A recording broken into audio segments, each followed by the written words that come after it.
Hello everyone. आज हम लोग वॉल्यूमेट्रिक एनालिसिस के अंदर स्टार्ट करने जा रहे हैं टाइट्रेशंस के बारे में। ठीक है, तो आज हम लोग स्टार्ट करेंगे titrations.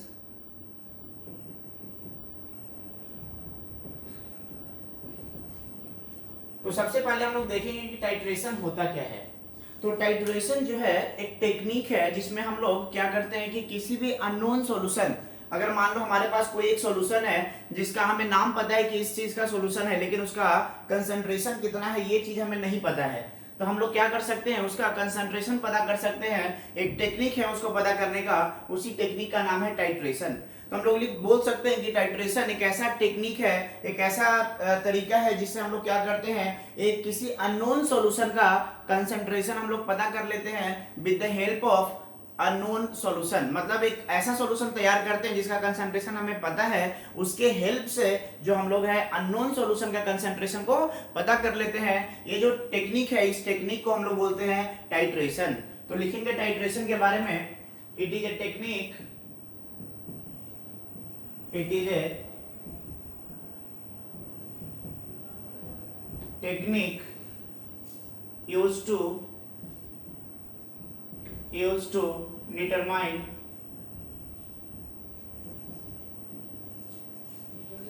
concentration of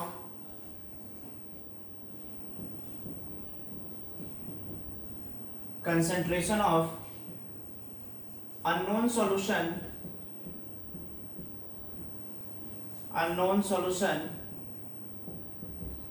with the help of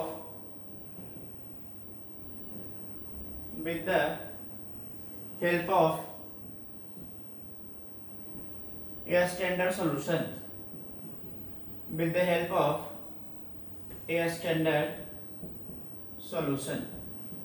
ठीक है, क्या किया हम लोगों ने, क्या है ये टेक्निक कि हम लोग क्या कर सकते हैं, अननोन सॉल्यूशन का कंसंट्रेशन, एक सॉल्यूशन है जिसका कंसंट्रेशन हमें पता नहीं है, तो उसका हम लोग कंसंट्रेशन कैसे पता कर लेते हैं, with the help of a standard solution. एक स्टैंडर्ड सॉल्यूशन के हेल्प से हम लोग क्या कर सकते हैं, उस कंसंट्रेशन, उस सॉल्यूशन का कंसंट्रेशन पता कर सकते हैं। इस टेक्निक को हम लोग बोलते हैं टाइट्रेशन। अब बात आती है कि स्टैंडर्ड सॉल्यूशन क्या है। स्टैंडर्ड सॉल्यूशन एक ऐसा सॉल्यूशन है जिसका कंसंट्रेशन हमें पता होता है। वो ऐसा सॉल्यूशन जिसका कंसंट्रेशन हमें पता है, जिसको हम लोग लैब के अंदर खुद से प्रिपेयर करते हैं ताकि उसका कंसंट्रेशन हमें पता है, या अगर लैब के अंदर प्रिपेयर नहीं कर रहे हैं तो उसके अंदर जो लेवल लिखा रहता है कितना इसका कंसंट्रेशन है, तो इस तरीके के सॉल्यूशन को हम लोग क्या बोलते हैं, स्टैंडर्ड सॉल्यूशन। ठीक है, तो स्टैंडर्ड सॉल्यूशन मतलब समझ में आ गया कि वो ऐसा सॉल्यूशन जिसका कंसंट्रेशन हमें पता होगा, उसको हम लोग बोलेंगे स्टैंडर्ड सॉल्यूशन। स्टैंडर्ड सॉल्यूशन का टाइट्रेशन में दूसरा भी नाम है जिसको बोलते हैं हम लोग टाइट्रेंट। ठीक है, तो टाइट्रेशन में हमारे पास एक होता है टाइट्रेंट। टाइट्रेंट क्या होता है, दो टर्म आता है, एक होता है टाइट्रेंट और एक होता है टाइट्रेट। टाइट्रेंट जो है ये स्टैंडर्ड सॉल्यूशन को बोलते हैं, इसको हम लोग स्टैंडर्ड सॉल्यूशन भी बोलते हैं, स्टैंडर्ड सॉल्यूशन। मतलब टाइट्रेंट एक ऐसा सॉल्यूशन है जिसका कंसंट्रेशन हमें पता होता है, उसको हम लोग बोलते हैं टाइट्रेंट या स्टैंडर्ड सॉल्यूशन। और जब टाइट्रेशन जो है हम लोग कराते हैं, टाइट्रेशन जो है लैब के अंदर कराया जाता है, तो उसमें जो टाइट्रेंट लेते हैं, जो स्टैंडर्ड सॉल्यूशन लेते हैं, वो जनरली कहाँ पे लेते हैं, ब्यूरेट के अंदर लेते हैं। हमारे पास दो इंस्ट्रूमेंट इसमें यूज करेंगे जब प्रैक्टिकल करेंगे, तो एक होता है ब्यूरेट और एक होता है बीकर। तो ब्यूरेट में हम लोग फिल करते हैं किसको, स्टैंडर्ड सॉल्यूशन को। अभी हम लोग एक्सप्लेन करेंगे यहाँ पे किस तरीके से प्रैक्टिकल करते हैं इसको, कैसे हम लोग डाटा जो है नोट करते हैं और कैसे हम लोग कैलकुलेशन करते हैं, उसके बारे में भी यहाँ पे हम लोग डिस्कस करेंगे। और ये क्लास 12th में आपका जो है बोर्ड्स के लिए भी इंपॉर्टेंट है। ये क्वेश्चंस जो है बोर्ड्स में जो एक्सटर्नल एग्जाम्स आएंगे ना प्रैक्टिकल का लेने, तो ये सब क्वेश्चंस पूछेंगे। टाइट्रेशन आपने कैसे किया था, टाइट्रेंट क्या होता है, स्टैंडर्ड सॉल्यूशन क्या होता है, कैसे एंड पॉइंट कैलकुलेट करते हैं, तो ये सब चीजें जो है आज हम लोग इस लेक्चर में कवर करने जा रहे हैं। तो टाइट्रेंट हमारे पास क्या होता है, टाइट्रेंट को हम लोग बोलते हैं स्टैंडर्ड सॉल्यूशन, मतलब वैसा सॉल्यूशन जिसका कंसंट्रेशन हमें पता हो। तो लिख सकते हैं solution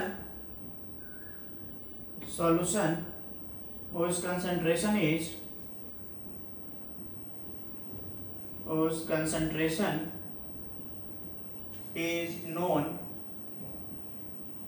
whose concentration is known is called A standard solution or titrate is called a standard solution. उसको हम लोग क्या बोलते हैं? A standard solution बोलते हैं, या फिर इसी को हम लोग titrate भी बोलते हैं, ठीक है। और इसको कहां पे लेते हैं? जनरली ब्यूरेट के अंदर लेते हैं, है ना। It is generally taken in burette, it is generally taken in burette.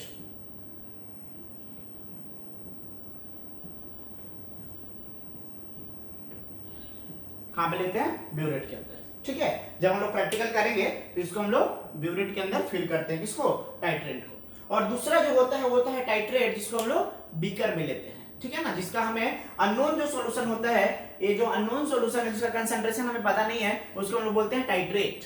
यह है टाइट्रेंट और वो है टाइट्रेट, ठीक है। तो टाइट्रेट क्या हुआ? जिसका सॉल्यूशन का कंसंट्रेशन हमें पता नहीं है, उसको हम लोग कहां पे लेंगे? उसको हम लोग बीकर में लेते हैं, ठीक है। तो दूसरा टर्म आता है टाइट्रेट।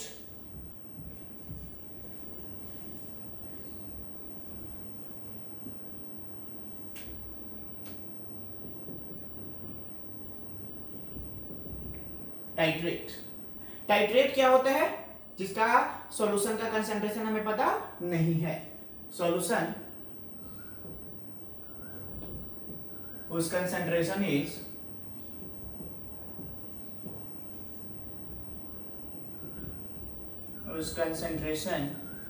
Is not known. जिसका कंसंट्रेशन हमें पता नहीं है, जिस सॉल्यूशन का, उस सॉल्यूशन को हम लोग क्या बोलते हैं? टाइट्रेट बोलते हैं। और इसको कहां पे लेते हैं? इसको जनरली हम लोग बीकर में लेते हैं। इट इज जनरली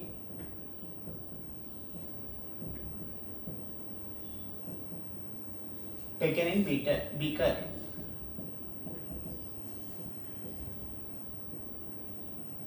ठीक है। तो ये हो गया हमारे पास कि टाइट्रेशन होता क्या है। उसमें हम लोग दो सॉल्यूशन यूज करते हैं, एक को बोलते हैं स्टैंडर्ड सॉल्यूशन जिसका कंसंट्रेशन हमें पता होता है, और एक होता है टाइट्रेट जिसका कंसंट्रेशन हमें नहीं पता है, और इसी सॉल्यूशन का कंसंट्रेशन हमें निकालना होता है। अब देखो यहाँ पे हम एक चीज और पढ़ेंगे जिसको हम लोग बोलते हैं law of equivalence. Law of equivalence क्या बोलता है कि जब एंड पॉइंट होता है, जहां पे जिसको हम लोग इक्विवेलेंट पॉइंट भी बोलते हैं, law of equivalence.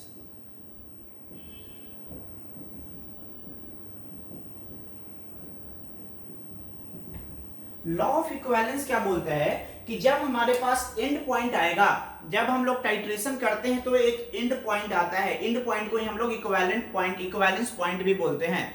Equivalence point या एंड पॉइंट वैसा कंडीशन है या वैसा सिचुएशन है जहां पे जो हमारे पास टाइट्रेट है और टाइट्रेंट है, दोनों के इक्विवेलेंट क्या हो जाए? इक्वल हो जाए। जब दोनों के इक्विवेलेंट इक्वल हो जाते हैं, उस कंडीशन को हम लोग बोलते हैं एंड पॉइंट, या फिर बोलते हैं उसको इक्विवेलेंस पॉइंट। तो लॉ ऑफ इक्विवेलेंस यही बोलता है कि एट एंड पॉइंट या equivalence point, milli equivalent of titrate should be equal to milli equivalent of titrate. समझ में आ गई बात? तो हम लोग लिखेंगे लॉ ऑफ इक्विवेलेंस में कि एट एंड पॉइंट, या इसी को हम लोग इक्विवेलेंस पॉइंट भी बोलते हैं, और इक्विवेलेंस पॉइंट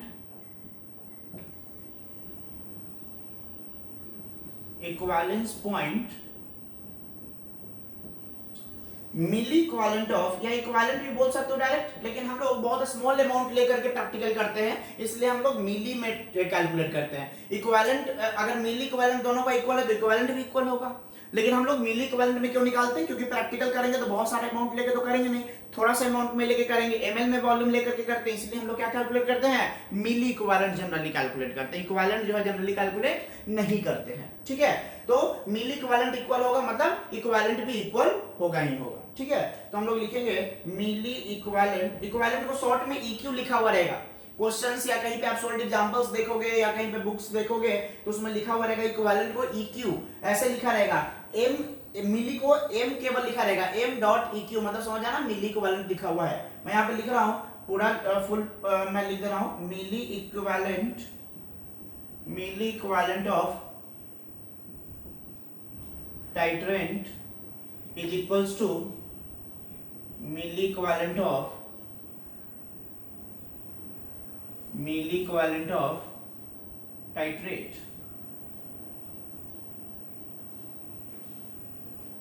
ठीक है।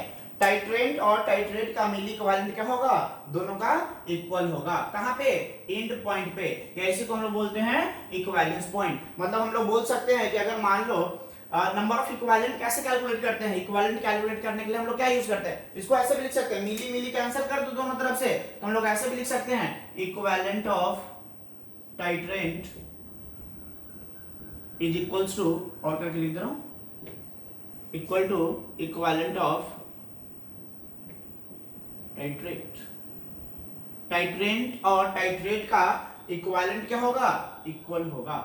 मतलब इक्विवेलेंट कैसे निकालते हैं हम लोग, number of moles into N factor. और नंबर ऑफ मोल्स कैसे निकालते हैं, अगर मोलारिटी पता है तो नंबर ऑफ मोल्स निकालने के लिए मोलारिटी को क्या करते हैं, मोलारिटी को वॉल्यूम से मल्टीप्लाई करते हैं। मतलब हम लोग लिख सकते हैं कि दैट इज, हम लोग ऐसे भी लिख सकते हैं इसको कि N1, अगर इसका एन फैक्टर N1 है, एन फैक्टर क्या है N1 किसका, टाइट्रेंट का, और इसका वॉल्यूम जो है V1 यूज हो रहा है और इसका मोलारिटी M1 है, तो हम लोग लिख सकते हैं ये इक्वल होगा N2V2 M2 के बराबर।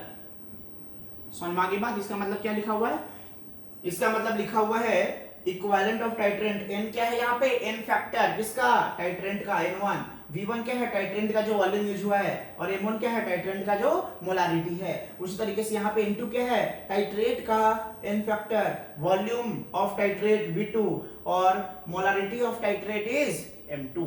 अब बताओ normality into molarity, sorry molarity into N factor, molarity into N factor क्या होता है, normality, molarity into N factor क्या होता है, नॉर्मलिटी। तो इसको हम लोग ऐसे भी लिख सकते हैं N1V1 इक्वल्स टू N2V2, इसको ऐसे भी लिखा जा सकता है N1V1 इक्वल्स टू N2V2। क्यों, क्योंकि molarity into N factor is normality. समझ में आ गई बात। तो यही है बेसिक कि जो हम लोग टाइट्रेशन करेंगे तो जो हमारा कैलकुलेशन होगा बिल्कुल इसी के ऊपर बेस्ड होगा।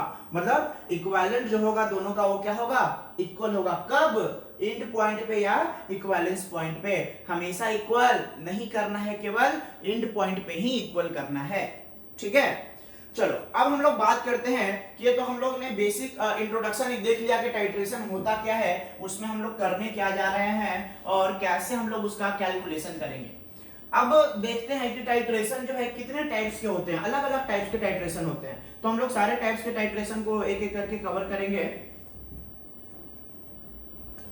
तो टाइट्रेशन जो है हमारे पास डिफरेंट डिफरेंट टाइप्स के होते हैं, तो हम लोग उसको एक बार क्लासिफाई कर लेते हैं। ठीक है, तो हेडिंग लगाएंगे types of titration, types of titrations. ठीक है, अलग अलग जगह पे अलग अलग तरीके से क्लासिफिकेशन मिलता है। मैं आपको यहाँ पे क्लासिफाई करा रहा हूँ और इसी सीक्वेंस में जो है हम लोग इसको कंप्लीट करेंगे। तो पहला जो है दैट इज, जिसको हम लोग बोलते हैं सिंपल टाइट्रेशन। सिंपल टाइट्रेशन,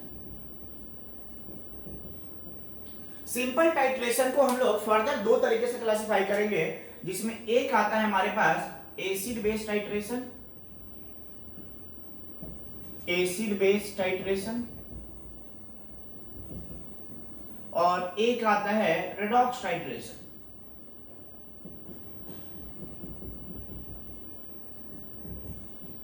ठीक है, तो इस सिंपल टाइट्रेशन का दो पार्ट हो गया।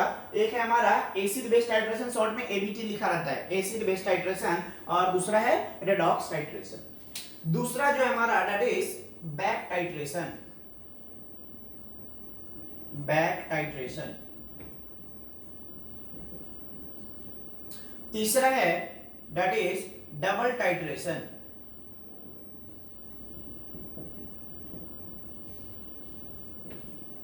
और चौथा है आयोडोमेट्रिक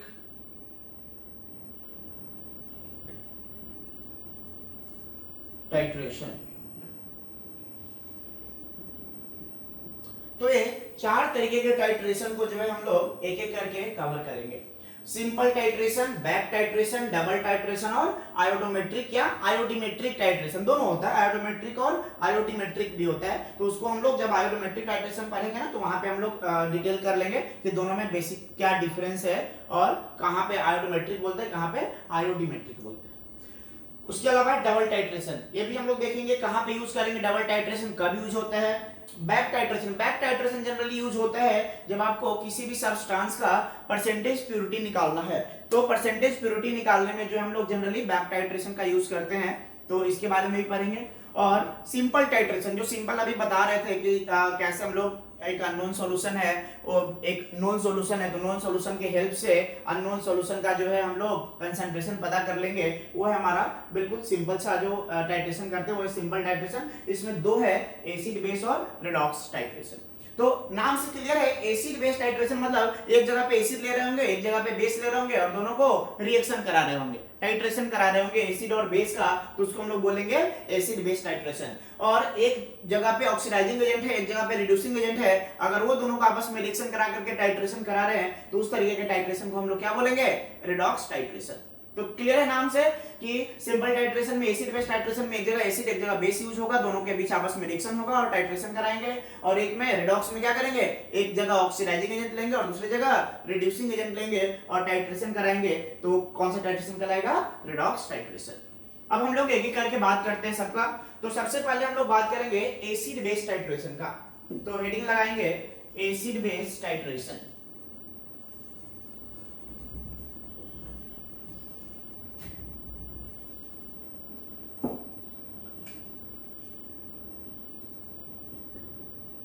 एसिड बेस टाइट्रेशन।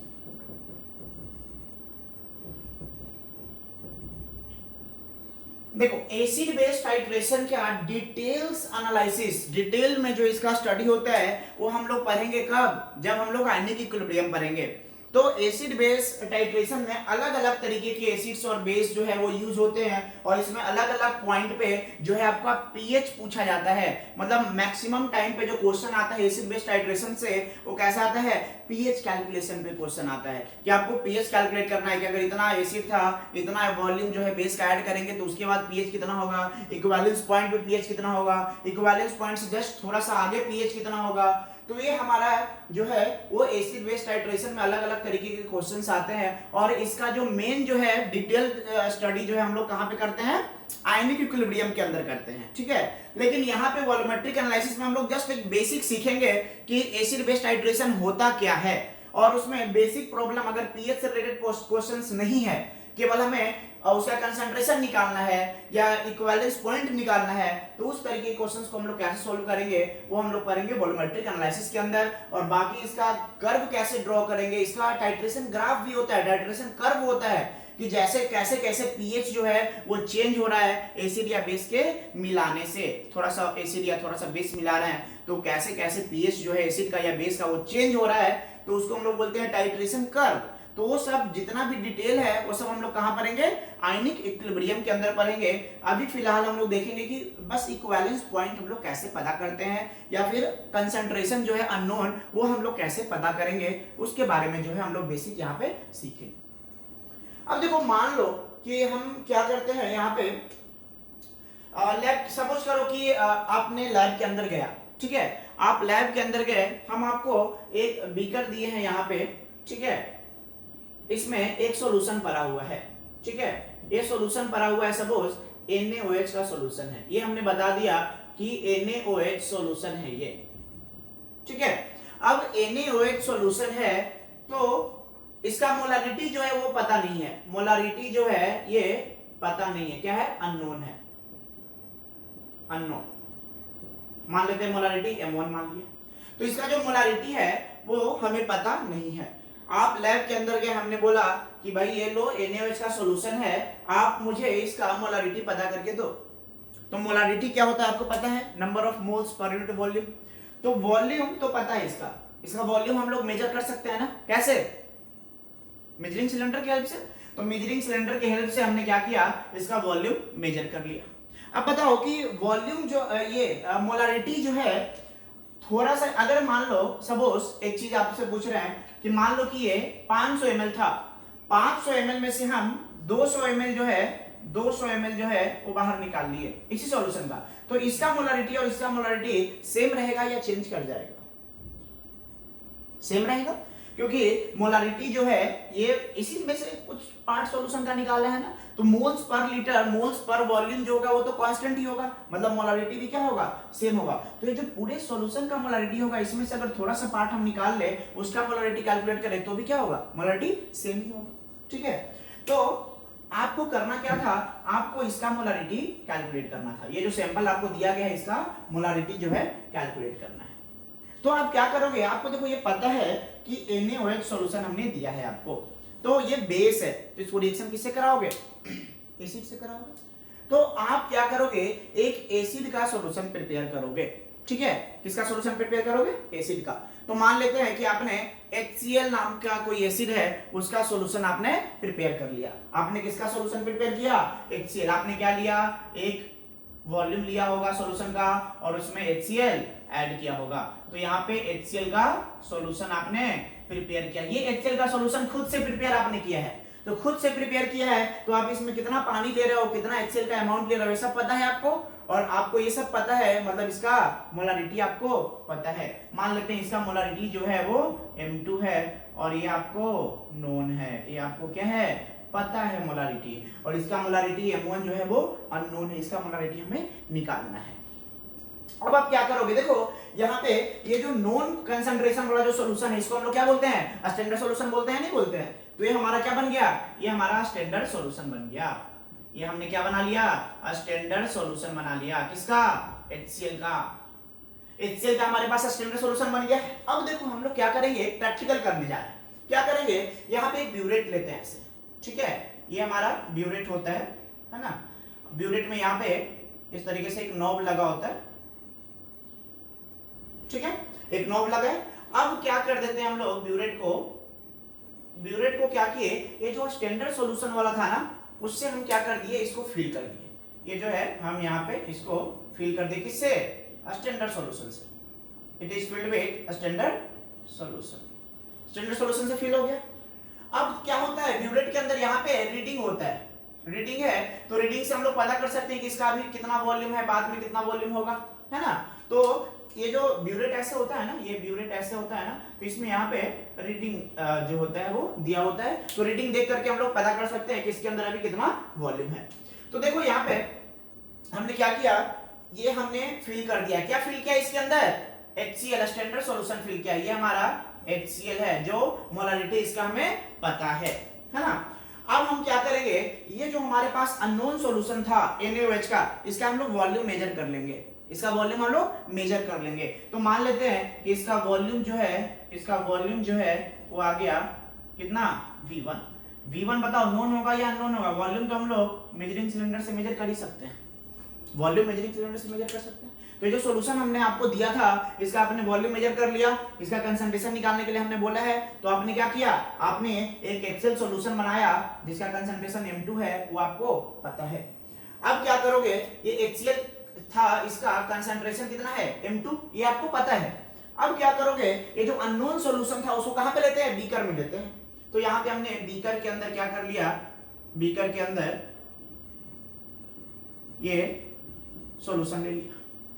किसका सॉल्यूशन लिया है, ये NaOH का सॉल्यूशन है, NaOH का सॉल्यूशन है ना। अब क्या करेंगे, इसमें कुछ इंडिकेटर मिला देंगे। क्या मिला देंगे, इंडिकेटर, एक दो ड्रॉप इंडिकेटर डाल देंगे, ठीक है। इंडिकेटर मतलब एसिड बेस इंडिकेटर। क्यों डालेंगे इंडिकेटर, इंडिकेटर इसलिए डालेंगे क्योंकि जैसे ही HCl ऊपर से जब नीचे गिराएंगे ड्रॉप बाय ड्रॉप करके, तो ड्रॉप बाय ड्रॉप करके जब HCl गिराएंगे तो NaOH जैसे ही HCl के साथ रिएक्शन करेगा तो क्या होता जाएगा, न्यूट्रलाइज होते जाएगा, न्यूट्रलाइज होते जाएगा।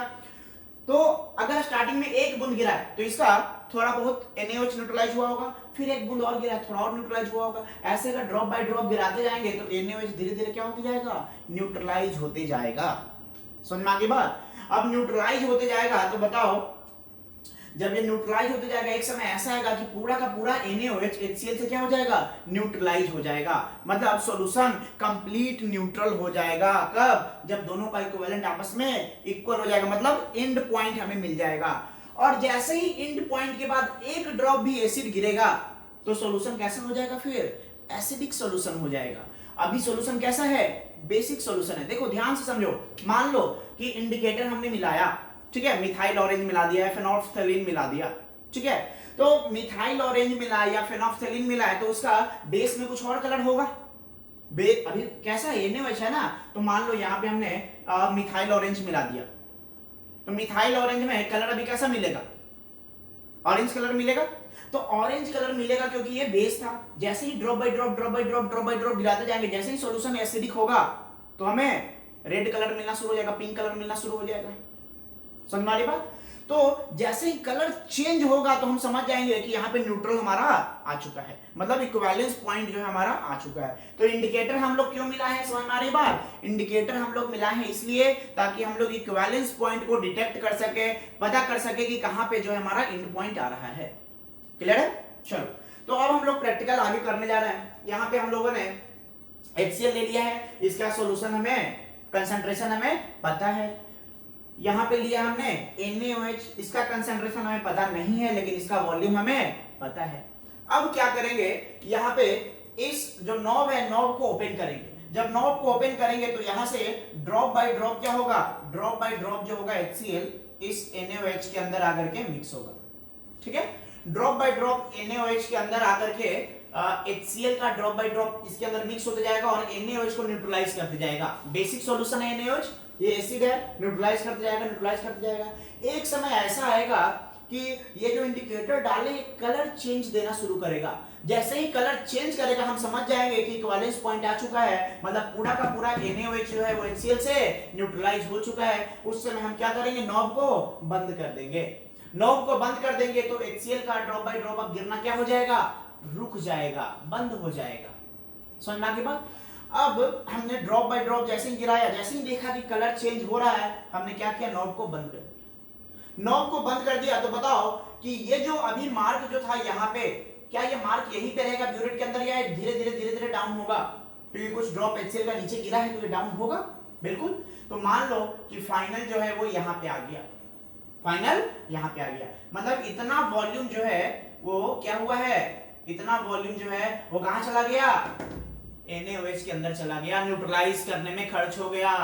मतलब ये वाला जो वॉल्यूम है, ये जो वॉल्यूम यूज हुआ है, क्या ये वॉल्यूम हम लोग पता कर लेंगे कैसे, ब्यूरेट का रीडिंग देखकर। इनिशियल रीडिंग कितना था, फाइनल रीडिंग कितना था, तो इनिशियल माइनस फाइनल कर देंगे तो हमें पता चल जाएगा कि कितना वॉल्यूम जो है वो यूज हुआ है। मान लो स्टार्टिंग में ये 30 ml था, बाद में ये 10 ml बचा हुआ है, तो कितना ml यूज हो गया होगा, 20 ml यूज हो गया होगा। इस तरीके से हम लोग रीडिंग देख करके ये पता कर लेंगे। तो वॉल्यूम ऑफ HCl मान लेते हैं कि कितना यूज हो गया, V2 यूज हो गया।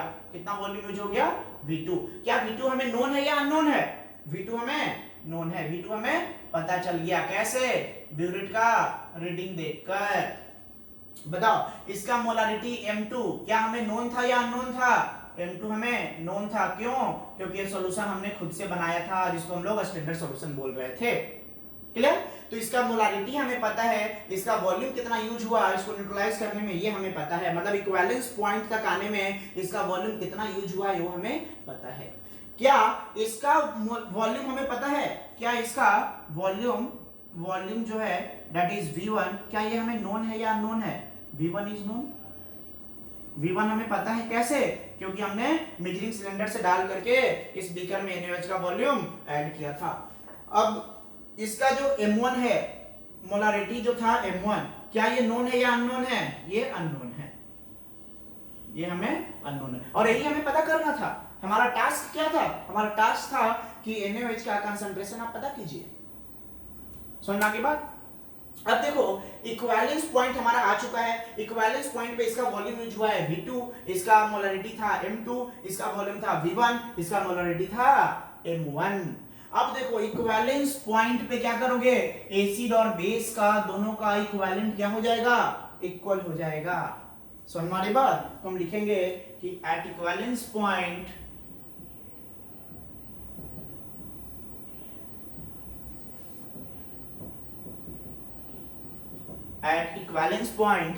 क्या लिखेंगे, equivalent of acid should be equal to equivalent of base, या मील इक्विवेलेंट जो भी यूज करना है आप कर सकते हो। हम लिख रहे हैं यहाँ पे equivalent of HCl is equal to equivalent of NaOH। बताओ HCl का एन फैक्टर कितना होता है 1, NaOH का एन फैक्टर कितना होता है 1, HCl का मोलारिटी कितना है m2, तो molarity into n factor is called normality and normality into volume is called number of equivalent. समझ में आ गई बात? मतलब हम लोग लिखेंगे यहाँ पे कि m2 into 1 this is the normality into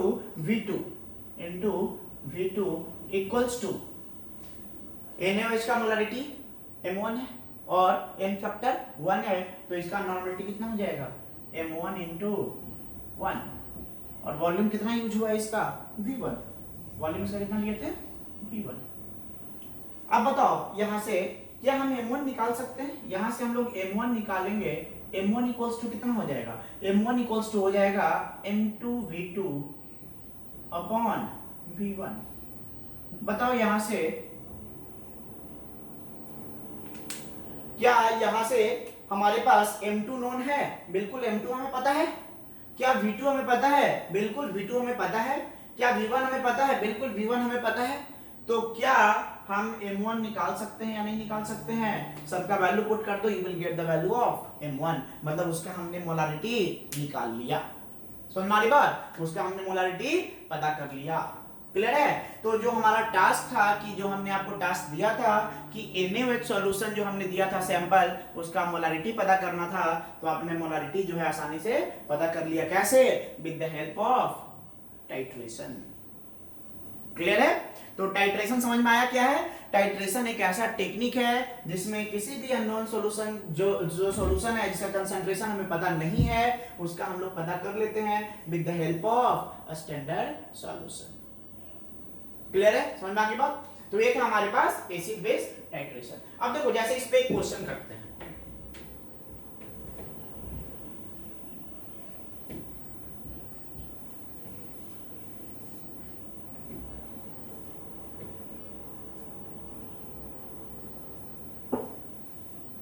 question है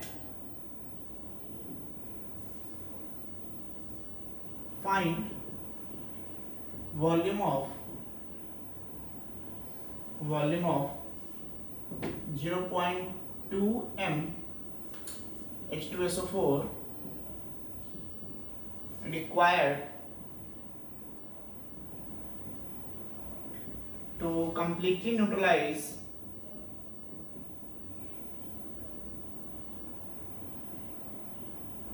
to completely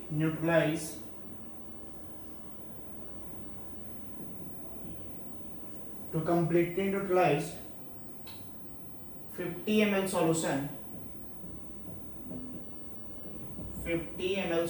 of NaOH containing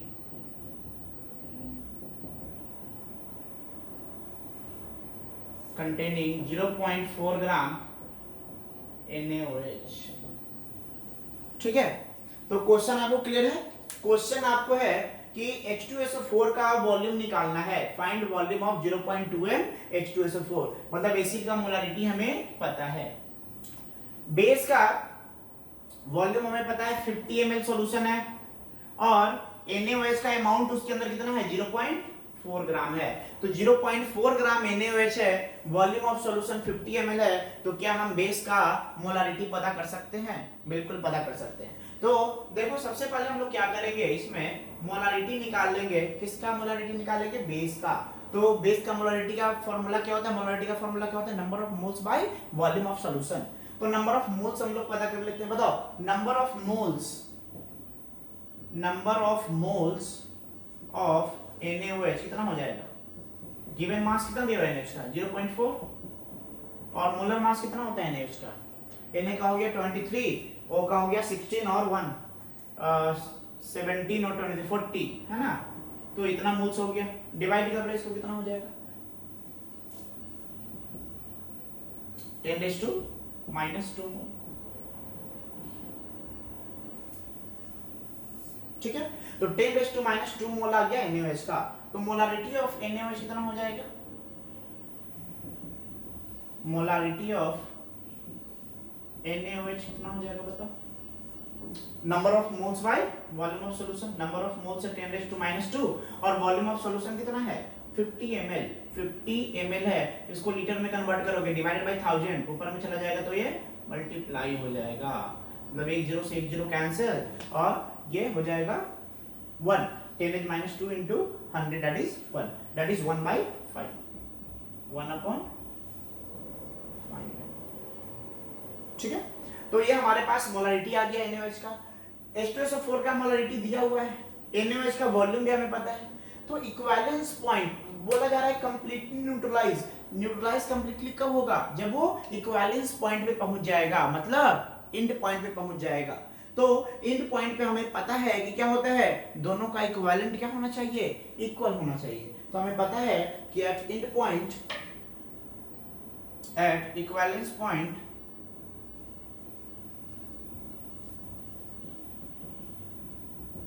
equivalent of base should be equal to equivalent of acid। तो हम लोग लिखेंगे equivalent of acid is equal to equivalent of base। क्योंकि volume मिली ml में दिया हुआ इसलिए हम लोग जनरली मिली इक्विवेलेंट यूज करते हैं, है ना। तो देखो इक्विवेलेंट ऑफ एसिड निकालने के लिए क्या करोगे, मिली लगा देता हूं मैं, m आगे में लगा दे रहा हूं। मिली इक्विवेलेंट क्यों लिख रहा हूं, मिली इक्विवेलेंट इसलिए लिख रहा हूं क्योंकि वॉल्यूम हमारा क्या है, ml में है। तो ml में अगर वॉल्यूम है तो नंबर ऑफ इक्विवेलेंट भी किस में आएगा, मिली में आएगा, क्योंकि भी मिली लीटर है, लीटर तो है नहीं। लीटर आता तो क्या आता, इक्विवेलेंट में आता। तो पहले भी बताया है कि हम लोग जनरली मिली इक्विवेलेंट इसलिए लिखते हैं क्योंकि प्रैक्टिकल जो करते हैं थोड़ा सा अमाउंट लेकर के करते हैं, मतलब वॉल्यूम जो है लीटर में नहीं लेते हैं, किस में लेते हैं, मिली लीटर में लेते हैं। इसलिए यहाँ पे इक्विवेलेंट भी हम लोग क्या लेंगे, मिली इक्विवेलेंट में लेंगे। ठीक है, तो बताओ मिली इक्विवेलेंट ऑफ एसिड कितना हो जाएगा, molarity into n factor into volume.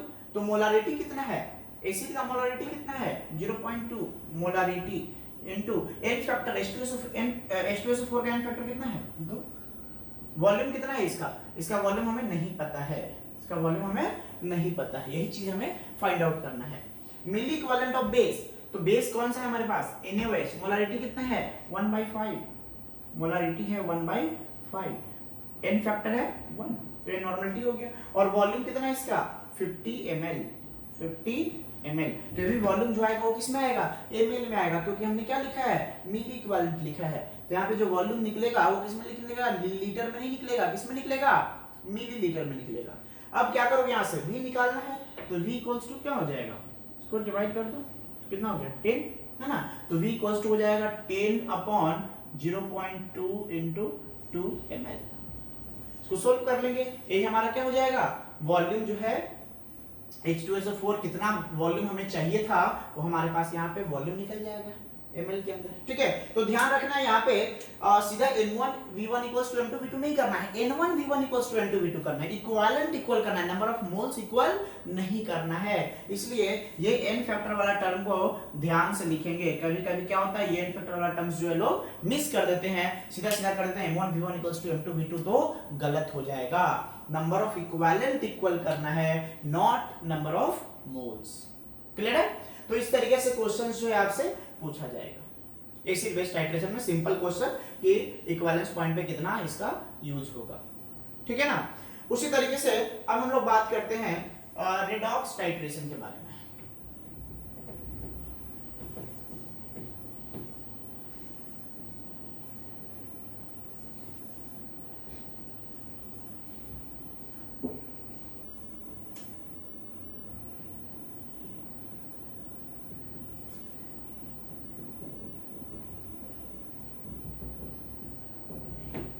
Redox titration, ठीक है। तो जैसे एसिड बेस टाइट्रेशन में हम लोगों ने एक जगह एसिड लिया था और एक जगह बेस लिया था। अगर मान लो कि अगर बीकर में अभी हमने बेस का निकालने के लिए बोला था, अगर एसिड का निकालना होता तो ब्यूरेट में क्या लेते, बेस लेते, मतलब एक जगह एसिड लेंगे तो दूसरी जगह पे बेस लेंगे। उस तरीके से रेडॉक्स टाइट्रेशन में क्या होगा, जो एक जगह पे अगर हम लोग, जैसे मान लो कि हमारे पास यहाँ पे ब्यूरेट है, इसको ब्यूरेट बोलते हैं, है ना। ये जो है हमारे पास, अगर ये ब्यूरेट है, ठीक है, तो ब्यूरेट में अगर हम लोग ऑक्सीडाइजिंग एजेंट लिए हैं तो बीकर में हम लोग क्या लेंगे, बीकर में क्या लेंगे, रिड्यूसिंग एजेंट। मतलब यहाँ पे अगर ऑक्सीडाइजिंग एजेंट है, ऑक्सीडाइजिंग एजेंट, तो यहाँ पे क्या होगा, रिड्यूसिंग एजेंट।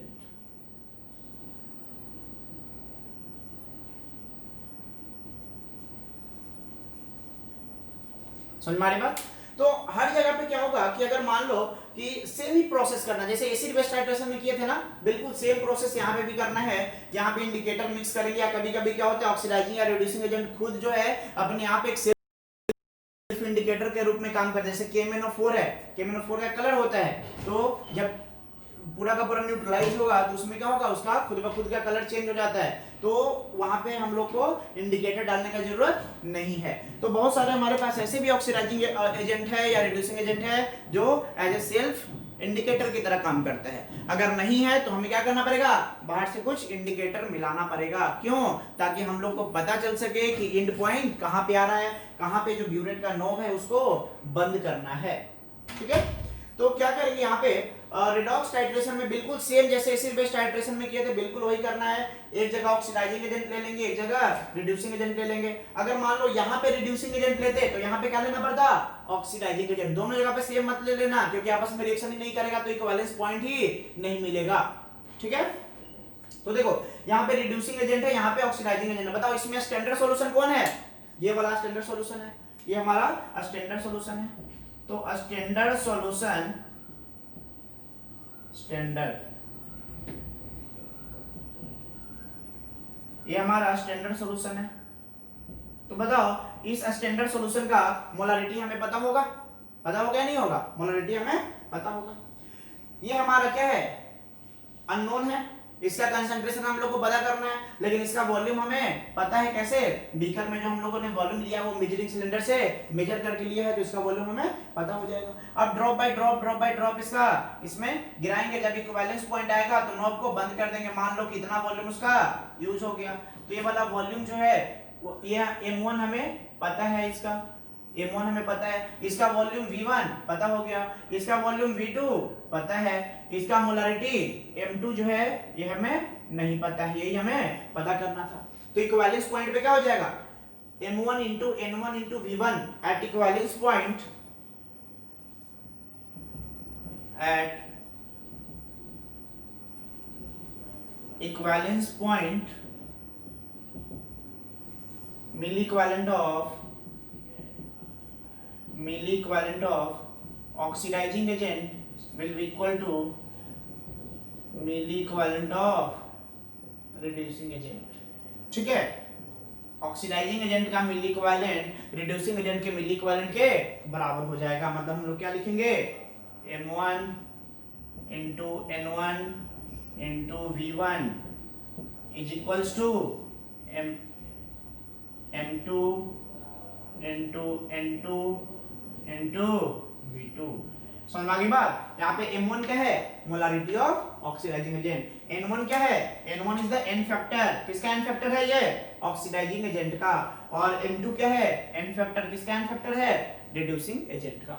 ठीक है, अब देखो यहाँ पे एन फैक्टर जो है ना ऑक्सीडाइजिंग एजेंट, जैसे KMnO4 मैक्सिमम टाइप में आपको क्वेश्चन KMnO4 दिखेगा, तो KMnO4 का ऑक्सीडाइजिंग एजेंट एन फैक्टर जो है, एन फैक्टर ऑलरेडी निकालना सिखा चुके हैं। तो देखो KMnO4 का जो होता है ना, KMnO4 जनरली ये ऑक्सीडाइजिंग एजेंट की तरह काम करता है ना। तो अगर ये रिएक्शन, जैसे जो भी रेडॉक्स रिएक्शन होता है, तो ऑलरेडी आप लोगों ने सीखा है कि रेडॉक्स रिएक्शन जो हम लोगों ने बैलेंसिंग करना भी सीखा था, तो देखा था कि या तो एसिडिक मीडियम में रिएक्शन होता है, या तो बेसिक मीडियम होता है, या फिर न्यूट्रल मीडियम में भी हो सकता है। तो रेडॉक्स रिएक्शन या तो एसिडिक मीडियम में होगा, या बेसिक मीडियम में होगा, या न्यूट्रल मीडियम में होगा। तो KMnO4 अगर ऑक्सीडाइजिंग एजेंट की तरह काम कर रहा है, अगर ये एसिडिक मीडियम है तो इसका एन फैक्टर कुछ और होता है, बेसिक मीडियम है तो एन फैक्टर कुछ और होता है, और न्यूट्रल मीडियम है तो एन फैक्टर कुछ और होता है। समझ की बात? तो KMnO4 का अगर हम बात कर ले, ये ध्यान रखना इंपॉर्टेंट है, ये है ना, ये आप यूज करोगे क्योंकि बहुत जगह पे क्वेश्चंस जो है KMnO4 का रहेगा। तो एन फैक्टर जो है हर जगह पे, अगर एसिडिक मीडियम है तो कुछ और होगा, बेसिक मीडियम है तो कुछ और होगा, तो इसको आपको ध्यान रखना है। ऐसा क्यों हो रहा होगा, समझ में आ रही बात? क्योंकि प्रोडक्ट जो है कुछ और बन रहा है। प्रोडक्ट अगर मान लो कि KMnO4 से, सपोज KMnO4 है, KMnO4 से ये चेंज हो रहा है Mn2 प्लस में, या फिर KMnO4 से ये चेंज हो रहा है MnO2 में। तो हर केस में एन फैक्टर अलग अलग आएगा या नहीं आएगा? देखो यहाँ पे इसका ऑक्सीडेशन नंबर कितना है, +7, इसका कितना है, +2, तो एन फैक्टर कितना हो जाएगा इसका, n फैक्टर कितना हो जाएगा 5 होगा ना। तो ये होता है हमारे पास एसिडिक मीडियम में, इसमें होता है एसिडिक मीडियम में। यहां पे n फैक्टर कितना हो जाएगा, देखो यहां पे +7 था, ये कितना हो गया +4,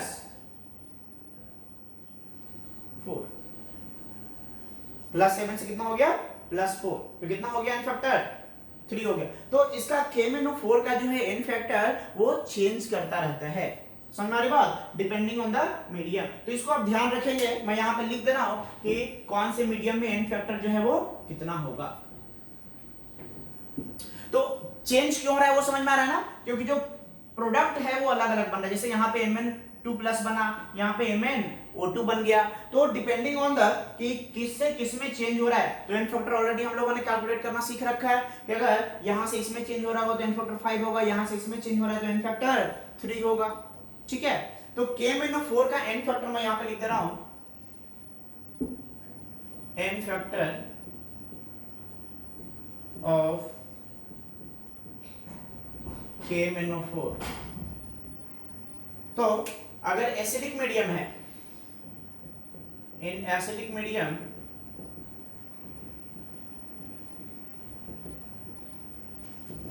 n factor equals to 5, n factor कितना होता है 5।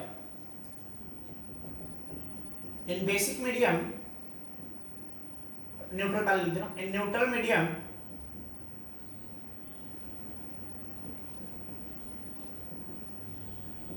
n factor is 3 and in basic medium